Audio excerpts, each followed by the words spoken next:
সামাজিক অজ্ঞতা বলছিলাম যে এই যে বাপ বেটা সালাত আদায় করে না, বাড়ির স্ত্রীরা সালাত আদায় করে না, এটা হচ্ছে একটা সামাজিক অজ্ঞতা। এইটাকে কন্ট্রোল করার জন্য আপনার ইমাম সাহেবকে একেবারে সিদ্ধহস্ত হতে হবে। ঠিক যেমন করে আমরা আমাদের সমাজকে পরিচালনা করার চেষ্টা করি ওই জলঙ্গির বুকে, সেটা কি আমি আমার মসজিদে বলে দিয়েছি, যারা দৈনিক 5 ওয়াক্ত সালাত আদায় করবে না তারা যদি মারা যায় তার জানাজা আমি শাহিনুর রহমান করাবো না, একেবারে কুকুর শিয়ালের মতো পুঁতে রাখবো। কেন পুঁতে রাখবো? কারণ উপরে থাকলে পচলে গন্ধ বাড়াবে তাই। 2, যারা সালাত আদায় করে না 5 ওয়াক্ত, তাদের বাড়ির বেটা বিটির কারো যদি বিয়ে লাগে আমি বিয়ে পড়াতে যাব না। ঈদের পরের দিন, এই ঈদের মাত্র কয়েকদিন হলো মাগরিবের সালাত আদায় করলাম, সালাতের পর দাঁড়িয়ে গেলাম, কিছু লোক সমালোচনা শুরু করেছে। কেন? আমি যে সমাজ প্রতিষ্ঠা করেছি এই সমাজে যারা 5 ওয়াক্ত সালাত আদায় করে না, কুরবানির গোশতের আগে তাকে আমি সমাজ থেকে বাদ দিয়ে দিই, আর যারা নতুন আদায় করে কন্টিনিউ আসে দেখি তাদেরকে সমাজে যোগ দিয়ে দিই। এখন এরকম কিছু ঘটেছে, কিছু লোক সমালোচনা করছে, আমাকে বলতে দেন, আমাকে বুঝতে দেয়নি। আমি মাগরিবের সালাত আদায় করার পরে দাঁড়িয়ে গেলাম, দাঁড়িয়ে গিয়ে একটা বাক্য বললাম। আমি বললাম, এই যে আমার আব্বা আর এই যে আমার শ্বশুর, মানে 2 বাপ 2 দিকে বসেছিল নামাজের সময়, আমরা এটা হচ্ছে আমার আব্বা আর এটা হচ্ছে আমার শ্বশুর। আল্লাহর কসম করে বলছি, মিম্বারের পাশে দাঁড়িয়ে মসজিদের মধ্যে আমার আব্বা আমার শ্বশুর যদি 5 ওয়াক্ত সালাত আদায় না করে, আমি শাহিনুর রহমান ওই দিন যদি দেখি যে তারা 5 ওয়াক্ত আসছে না মসজিদে, তো তার পরের যে সমাজের লিস্ট, সেই লিস্ট থেকে তাদের নামটা কেটে বাদ দিয়ে দেব, তার বাড়িতে কোরবানির গোশত যাবে না। বলেন সমাজ পরিবর্তন হবে না? 100% হবে, হতে বাধ্য। তাহলে কি করতে হবে? সমাজকে পরিচালনা করতে গেলে রাসূলুল্লাহ সাল্লাল্লাহু আলাইহি ওয়াসাল্লামের নীতিকে অ্যাপ্লাই করতে হবে। দাড়ি রাখা ওয়াজিব, আমরা দিন রাত বলবো যে দাড়ি রাখা ফরজ, আপনি রাখেন রাখেন রাখেন। তবে দাড়ি যদি নাও রাখেন তারপরে আপনাকে আমি সমাজ থেকে বাদ দিব না। পর্দা করা ফরজ, আপনার বউ বিটি পর্দা করে না, বিহার মতো চলে, দিন রাত দাওয়াত দিব, কিন্তু আপনার বউ বিটি পর্দা করে না, তারপরে আপনার জন্য আমি সমাজকে বাদ দিইনি। কিন্তু হাইয়ালা সালাত ডাকে যদি আপনি মসজিদে না আসতে পারেন, আমি আপনার নামকে কাটতে বাধ্য। আপনার ইমাম সাহেবকে বুকের পাটা নিয়ে সামনে জুমার খুতবায় আমি যে 2টো বাক্য বললাম, এই বাক্য যদি বলতে পারেন, তাহলে রানীনগরে একটা মানুষও বেনামাজি থাকবে না ইনশাআল্লাহ। থাকবে না বেনামাজি, থাকবে না, অসম্ভব। কিন্তু দুঃখের বিষয় কি জানেন তো, ইমাম সাহেব এমন এমন নিযুক্ত হয়, আমি আপনার ইমাম বলে চিনি না, আমি জানি না, বলছি না, এমন এমন ইমাম নিযুক্ত হয়, ইমাম সাহেব মানুষের মুখের দিকে তাকিয়ে কথা বলে। ও এর বিরুদ্ধে যদি কথা বলি তো শেষ, ওর বিরুদ্ধে যদি কথা বলি শেষ। তাহলে রাসূল সাল্লাল্লাহু আলাইহি ওয়াসাল্লামের দিন যেটা, সেটা সমাজে কি হবে না? প্রতিষ্ঠা পাবে না। আল্লাহর রসুলের যে দিন তা প্রতিষ্ঠা পাবে না। প্রতিষ্ঠা পাবে কি? গৃহপালিত ইসলাম। যেমন করে গৃহপালিত গরু হয়, গরুর গলায় রশি বেঁধে যেদিকে টানবেন সেদিকে যাবে, আর আপনার আমার ইসলামটা সমাজে এরকম যে আমরা গলায়, ইসলামের গলায় রশি দিয়ে যেদিকে টানছি, আমাদের ইসলামও সেদিকে, ইসলামও সেদিকে। তাহলে কি করতে হবে? সামাজিক অজ্ঞতা। 3 নম্বর পয়েন্ট, সামাজিক অজ্ঞতার 3 নম্বর পয়েন্ট, আমাদের সমাজে যে বিবাহ হয়, বিবাহ, আচ্ছা একটা প্রশ্ন, আমার সামনে যে লোক রয়েছেন বাবা জীবন ভাইয়েরা, কারা কারা মুসলমানের বিয়ে খেতে গিয়েছেন, বিয়ে পড়ানো দেখেছেন এবং বিয়ের কাজে সহযোগিতা করেছেন? ওটা হাত তুলেন তো। কি গো, আমার কথা বুঝেন না আপনারা? একেবারে আমি ইংরেজির মাস্টার, তারপর আমি ক্লিয়ার বাংলায় কথা বলছি গো। কারা কারা মুসলমানের বরযাত্রী গিয়েছেন, বিয়েতে গিয়েছেন, একটু হাত তুলেন না গো, দেখতে চাই। আচ্ছা রাখেন। যদি স্ট্যাম্প পেপার থাকে, স্ট্যাম্প পেপার বুঝেন না, স্ট্যাম্প পেপার নিয়ে আসেন। আমি এখানে বসে, ওই রুমে যাওয়ার আগে আমি এখানে বসে আপনার স্ট্যাম্পে লিখে দেব আপনারা কেউ মুসলমানের বিয়েতে যাননি। এত বড় সাহস? জি, যাচাই করেই বলছি, যাচাই আপনাকে করে বলছি। দুঃখে পড়ে বই লিখতে বাধ্য হয়েছি, বিবাহ একটি ইবাদত। দুঃখে পড়ে বইটা পড়লে মনে হবে আপনার যে আমরা কেউ মুসলমানের বিয়েতে যাইনি। দেখবেন, একটু দেখাই সামাজিক অজ্ঞতা কাকে বলে, একটু দেখেন। খালি আপনারা যদি হ্যাঁ হয় আমার সাথে হ্যাঁ বলবেন, না হলে বলবেন এটা নয়। 1 নম্বর, যখন কারোর বিবাহ করার প্রয়োজন হয় তো ছেলে বাবাকে বলে, খুব কম বলে সমাজে, বাবা গ্রামের লোককে বলে যে আমার একটা ছেলের বিয়ে দেবো, একটা মেয়ে দেখেন তো। যদি এটা কম হয় ফেসবুক ইন্টারনেটে, সেটা কম হয়, ওরাই পছন্দ করে আর কি, ওই চ্যাপ্টার বাদ। তখন বাবা করে কি, ও তুমি বিয়ে করবা, কোনো মেয়ে কি পছন্দ আছে? তো জি, রানীনগরের একটা মেয়েকে দেখেছিলাম অমকের, একটু ভালো। তখন দেখেন বাড়িতে যেটা ঘটে একটু মনোযোগ সহকারে দেখবেন। তখন বলছে ঠিক আছে, মেয়েকে কে কে দেখতে যাবে তার একটা লিস্ট তৈরি হয় কি হয় না, হয়তো।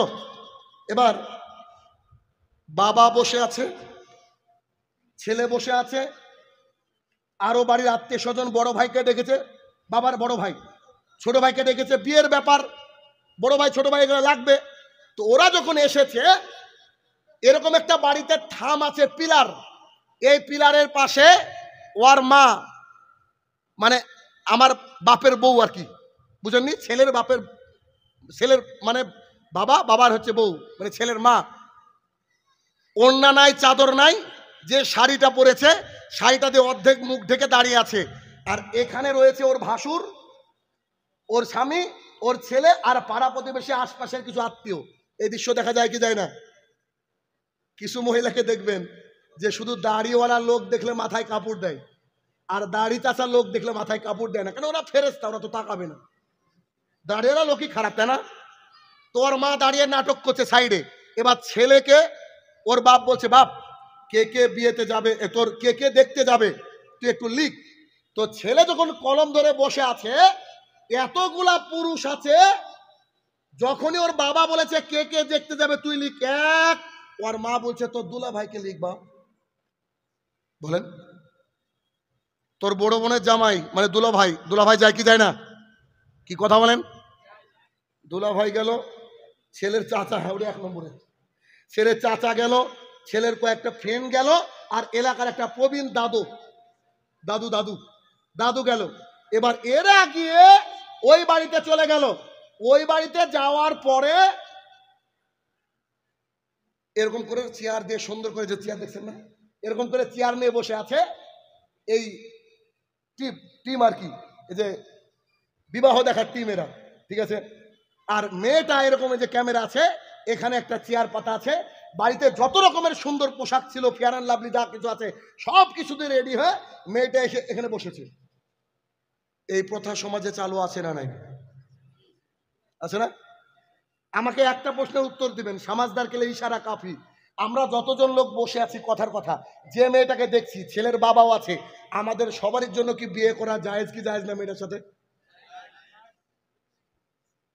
জামায়ে শাশুড়িকে নিয়ে পালিয়ে গেছে, কত ঘটনা দেখছি গো। তো বাপ ছেলের বিয়ে দেখতে গিয়েছে, বাপের জন্য কি ও মেয়েকেও বিবাহ করা জায়েজ, যতক্ষণ ও ছেলের সাথে কবুল বলছে। তার মানে সোজা কথা, আমাদের সমাজে এটা প্রচলিত আছে, একেবারেই হারাম, সুস্পষ্ট হারাম। মহিলাকে কে দেখবে?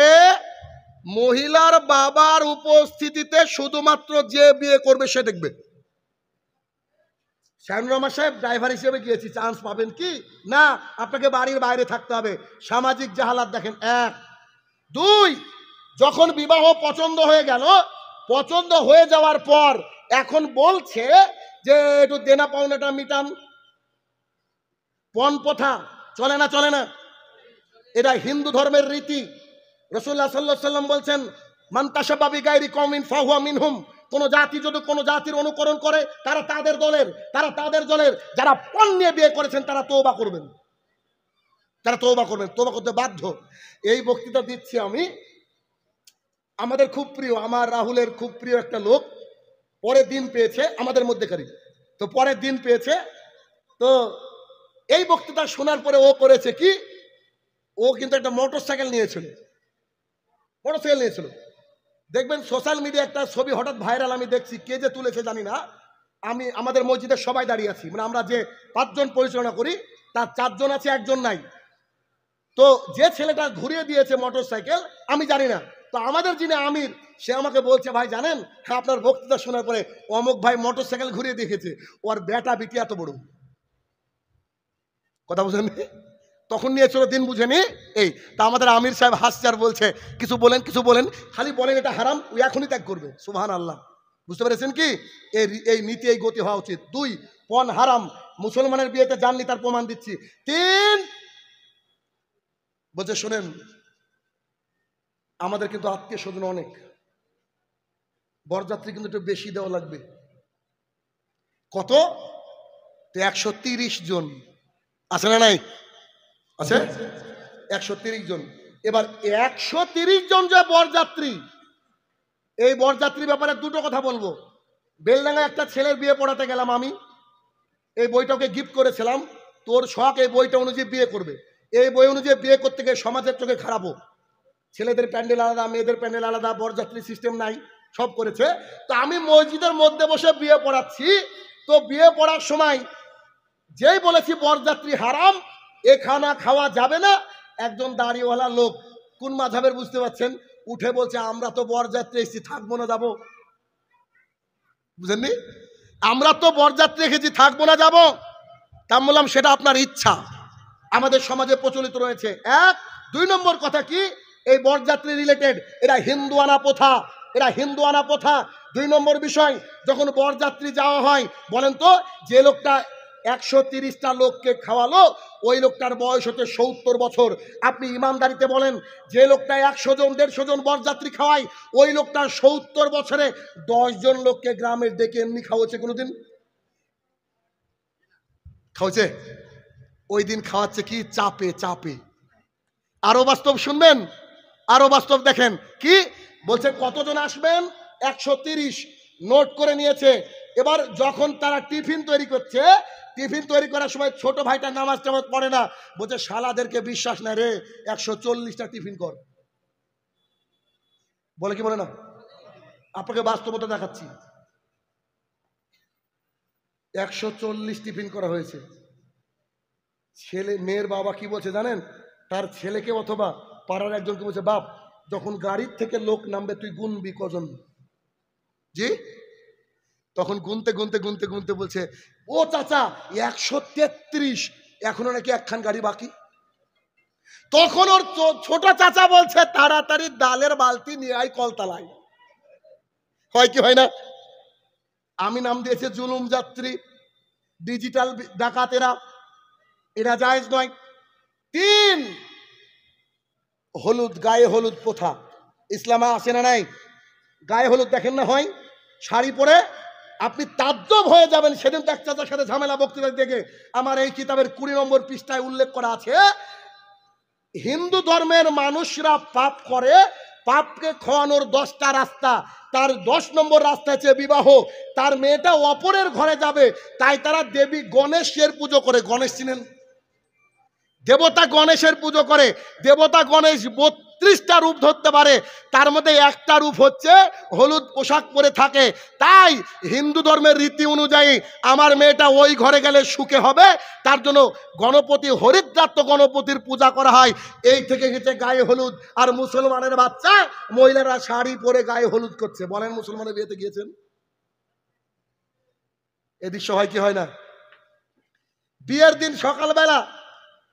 দিন সকালবেলা ছেলে ঘুম থেকে উঠেছে, টিউবওয়েলের ওইখানে কলতলায় ছেলে গিয়ে বসে আছে। ছেলে একটা লুঙ্গি আর গায়ে একটা নতুন গামছা, গায়ে না কোমরে নতুন গামছা বেঁধে বসে আছে, আর ওর মাথায় পানি ঢালছে ওর ভাবি, পাড়া প্রতিবেশী। কেন? ও শালা প্যারালাইসিস, তো ও তো গা ধুতে পারে না, ওর গায়ে পানি ঢালা হচ্ছে। বলেন দেখি, একটা ভাবি যদি অন্য একটা পুরুষের গায়ে হাত দেয়, এটা কি জেনা নয়? এমনি বলে দিলে হবে না, দলিল লাগবে না? দলিল, আব্দুল্লাহ ইবনে মাসউদ রাদিয়াল্লাহু তাআলা আনহু বলেন, রাসূলুল্লাহ সাল্লাল্লাহু আলাইহি ওয়াসাল্লাম বলেছেন, একজন নারী আরেকজন নারীর গায়ে হাত দিতে পারে না। একজন নারী আরেকজন নারীর গায়ে হাত দিতে পারে না। একজন নারী আরেকজন নারীর গায়ে হাত দিতে পারে না। কেন? ও হাত দেওয়ার পরে ও যদি বাড়িতে গিয়ে তার স্বামীকে বলে, তুমি কি জানো আব্দুর রহমানের স্ত্রী গা কি নরম, দেখতে কি সুন্দর, তার চামড়াটা এরকম, তার স্বামী তাকে মনে মনে কল্পনা করবে। হাদিস মুসলিম শরীফের। আব্দুল্লাহ ইবনে মাসউদ রাদিয়াল্লাহু তাআলা আনহু বলেন, রাসূলুল্লাহ সাল্লাল্লাহু আলাইহি সাল্লাম বলেছেন মহিলারা হচ্ছে ঢেকে রাখার বস্তু, তারা যখন বাইরে যায় শয়তান তাকে ক্ষিপ্ত করে তুলে, এই তুমি এমন করে সাজো এমন করে সাজো। এই জন্য তো মহিলারা আর ওড়না পরে না, কারণ শয়তানের গোলাম হয়ে গেছে, ওরা জাতির সামনে পেশ করে। এক পর্যায়ে রাসূল সাল্লাল্লাহু আলাইহি সাল্লাম বলছেন এমন কোনো পরিবার পাওয়া যাবে না যে পরিবারের জেনা পাওয়া যাবে না, জেনা ঢুকবেই ঢুকবে। আল্লাহ রসুল আপনি বলেন কি? তখন রাসূল সাল্লাল্লাহু আলাইহি ওয়াসাল্লাম বলছেন চোখের জেনা চোখ দিয়ে দেখা, অন্তরের জেনা অন্তর দিয়ে কল্পনা করা, হাতের জেনা হাত দিয়ে স্পর্শ করা, আর পায়ের জেনা পা দিয়ে ধোয়া। ও ভাবি যে সকালবেলায় উঠে গোসল করাচ্ছে প্যারালাইসিস ওই লোকটাকে, তো ভাবির ব্যাপার আল্লাহ রসুল যে বলে দিলেন হাত টাচ করলে জেনা হয়, আবার গোসলও করিয়ে দিচ্ছে।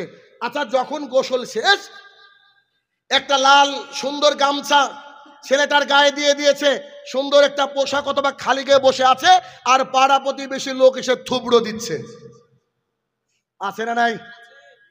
তারপরে মেয়ের বাবা করেছে কি, মেয়ের বাড়িতে প্যান্ডেল তৈরি করেছে, মেয়ের জন্য আলাদা প্যান্ডেল না স্টেজ, স্টেজ করে না, সাবিলা প্লাস অমুক বিবাহ, শুভ বিবাহ।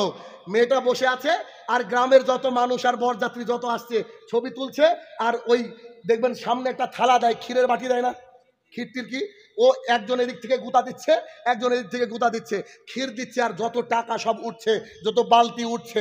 মানে নেমন্তন্ন করলে গরিব মানুষ বিপদে, কেন এখন খেতে গেলে টাকা লাগে হোটেলের চেয়ে বেশি। এতক্ষণ যে কথা বললাম এগুলো কি আমাদের ধর্মে আছে, আছে না নাই? প্রচলিত আছে। আল্লাহর কসম করে বলছি এগুলো একটাও ইসলামের নীতি না। আরে বলেন কি? জি, এগুলো একটাও ইসলামের নীতি না। তাহলে কেমন ইসলামের নীতি? কি ইসলামের নীতি হচ্ছে, জনক সাহাবী এসে বলছেন আল্লাহ রসুল সাল্লাল্লাহু আলাইহি সাল্লাম এরা মেয়েকে বিয়ে করতে চায়। আল্লাহ রসুল বলছে তুমি তাকে দেখো। কেন? তোমরা যদি দেখো একে অপরের সাথে ভালোবাসা সৃষ্টি হবে। তিনি গেলেন, বাড়িতে গেলেন, মেয়েকে দেখে আসলেন। মেয়েকে দেখার পরে কাজী ডেকে বিয়ে হয়ে গেল। শরীয়তি বিবাহ কি? শরীয়তি বিবাহ হচ্ছে যে ছেলে আর মেয়ে উভয় একে অপরকে দেখবে, নির্জনে নয়, একা নয়, পার্কে নয়। কি করে দেখবে? বাবা, মেয়ের বাবা উপস্থিত থাকবে, ছেলে দেখবে, কিছু প্রশ্ন করার থাকলে করবে, ছেলে বাড়িতে চলে যাবে, দিনক্ষণ ঠিক হয়ে যাবে। দিনক্ষণ ঠিক হওয়ার পরে যখন আসবে, এসে আবার মৌলবি সাহেব আসবে, মৌলবি সাহেব এসে ছেলেকে বলবে মোহরানা কত, ছেলে বলবে 10,000 টাকা, ছেলে এভাবে নিবে, ছেলের কাছ থেকে নিবে। ইমাম সাহেব মোহরানার টাকাটা নিয়ে মেয়ের বাপকে বলবে জনাব, মেয়ের বাপকে আমি, টাকাটা নেন, আপনার মেয়েকে দিয়ে আসেন, আপনার মেয়েকে দিয়ে আসেন। তো মেয়েকে দিয়ে আসার সময় মেয়েকে বলেন অমকের ছেলের সাথে তোমার আমি বিয়ে দিচ্ছি, ও যদি রাজি থাকে আমাদেরকে এসে বলেন। আল্লাহ রসুলকে সাহাবীরা প্রশ্ন করলো রাজি থাকা মানে কি? আল্লাহ রসুল বলছে রাজি থাকা মানে হচ্ছে কবুল বলা, রাজি থাকা মানে হচ্ছে আলহামদুলিল্লাহ বলা, রাজি থাকা মানে হচ্ছে চুপ থাকা, আর যদি রাজি না থাকে কাঁদবে, কেঁদে ফেলবে। তো বাবা করলো কি, মেয়ের কাছে গিয়ে বলছে আম্মু ও আমার কলিজার টুকরা, এই না তোমার মোহরানা, তোমার সাথে অমুক গ্রামের ছেলের আমি বিয়ে দিয়ে দিলাম। তখন মেয়ে চুপ থাকলো। এবার ও এসে বলছে মৌলবি সাহেবকে, মৌলবি এবার বলছে অমুকের কন্যার সাথে অমুকের বিবাহ দিলাম, বিবাহ শেষ। শরীয়তি বিবাহ, কথা বুঝেননি? শরীয়তি বিবাহ এটা। কিন্তু মাঝে বলছে কি ব্যাপার, উকিল বাপ কই? মালদা এবার খুব প্রচলিত আছে, উকিল বাপ হারাম, উকিল বাপ চলবে না। 2, মেয়ের বাড়িতে যখন বাবা যাচ্ছে টাকা নিয়ে, তখন বলছে ওর সাথে সাক্ষী যাবে না কেন? মেয়ের বাপ কি বাটপার নাকি? কি গো, কত পদে পদে যে আমাদেরকে অত্যাচার সহ্য করতে হয়। এরকম যদি বলি এনগেজমেন্ট জায়েজ নয়, এরকম বলতে গেলে পুরো কিতাবকে বলতে হবে। এত সময় আমার কাছে নাই, আপনাকে সামাজিক অজ্ঞতা দেখাচ্ছিলাম। এরপরে আরো একটা সামাজিক অজ্ঞতা কি, আপনি চাইলে জেনা থেকে বাঁচতে পারেন। বাড়িতে ঢুকেন আর বাড়াবো না, মৃত্যুর আসা আগ পর্যন্ত জেনা থেকে বাঁচবেন। কিন্তু আমি গবেষণা করে দেখেছি একটা জিনিস থেকে আপনি আমি কেউ বাঁচতে পারবো না, সেটা হচ্ছে গান শোনা থেকে। ঠিক না? যে পাড়ায় বিয়ে 7 দিন 7 রাত ডিজে চলে, আপনি আমি যতই ইমানদার হই আমাদের কানে গানের আওয়াজ আসবেই আসবে। জাহালা, অজ্ঞতা। অজ্ঞতা কাকে বলে চিন্তা করেন। আবার এই অমানুষগুলা কি করে, যখন আজান হয় তখন মাইক বন্ধ করে, আর যখন নামাজ হয় তখন চালু করে। কি বলেন? ঠিক না? শুরুর হাদিসে আসি, লম্বা আলোচনা করার সময় নেই। এরপরে রাসূলুল্লাহ সাল্লাল্লাহু আলাইহি ওয়াসাল্লাম বলেন, ওয়াকসুরা শরবুল খামরে, নেশাদার দ্রব্য পান করা বেড়ে যাবে। আন আবি হুরায়রা রাদিয়াল্লাহু তাআলা আনহু قال قال রাসূলুল্লাহ সাল্লাল্লাহু আলাইহি ওয়াসাল্লাম, আবু হুরায়রা রাদিয়াল্লাহু তাআলা আনহু বলেন, রাসূলুল্লাহ সাল্লাল্লাহু আলাইহি ওয়াসাল্লাম বলেছেন, লা ইয়াদখুলুল জান্নাতা জাসাদা, ওই দেহ জান্নাতে যাবে না, গুদিয়া বিল হারাম, যে দেহ হারাম খেয়ে গড়ে উঠেছে। আন আবি দারদা রাদিয়াল্লাহু তাআলা আনহু قال قال রাসূলুল্লাহ সাল্লাল্লাহু আলাইহি ওয়াসাল্লাম, আবু দারদা রাদিয়াল্লাহু তাআলা আনহু বলেন, রাসূলুল্লাহ সাল্লাল্লাহু আলাইহি ওয়াসাল্লাম বলেছেন, লা ইয়াদখুলুল জান্নাতা লাহামুন মিনাল সুতে, ওই গোশত জান্নাতে যাবে না যে গোশত হারাম খেয়ে গড়ে উঠেছে। আন আয়েশা রাদিয়াল্লাহু তাআলা আনহা قالت قال রাসূলুল্লাহ সাল্লাল্লাহু আলাইহি ওয়াসাল্লাম, আয়েশা রাদিয়াল্লাহু তাআলা আনহা বলেন, রাসূলুল্লাহ সাল্লাল্লাহু আলাইহি ওয়াসাল্লাম বলেছেন, কুল্লু মুসকিরিন খামরিন ওয়া কুল্লু খামরিন হারাম, প্রত্যেকটা নেশাদার বস্তু মদ, আর প্রত্যেকটা মদই হারাম। আবু হুরায়রা রাদিয়াল্লাহু তাআলা আনহু বলেন, রাসূলুল্লাহ সাল্লাল্লাহু আলাইহি ওয়াসাল্লাম বলেছেন, ইন্নাল্লাহা তাইয়্যিবুন, নিশ্চয়ই আল্লাহ পবিত্র, আর পবিত্র জিনিস ছাড়া আল্লাহ তাআলা গ্রহণ করেন না। পানবিড়ি, জর্দা, গুল, সিগারেট মানুষ খায়, এগুলাকে নেশাদার দ্রব্য মনে করে না। অথচ এখানে মুসলিম শরীফের হাদিস থেকে বোঝা গেল যে কি, যারা পানবিড়ি, জর্দা, গুল, সিগারেট খায় তারা জান্নাতে যাবে না। হিসাব বলছে কেন? আমল কবুল না হলে কি নিয়ে জান্নাতে যাবেন? দেখেছি আমল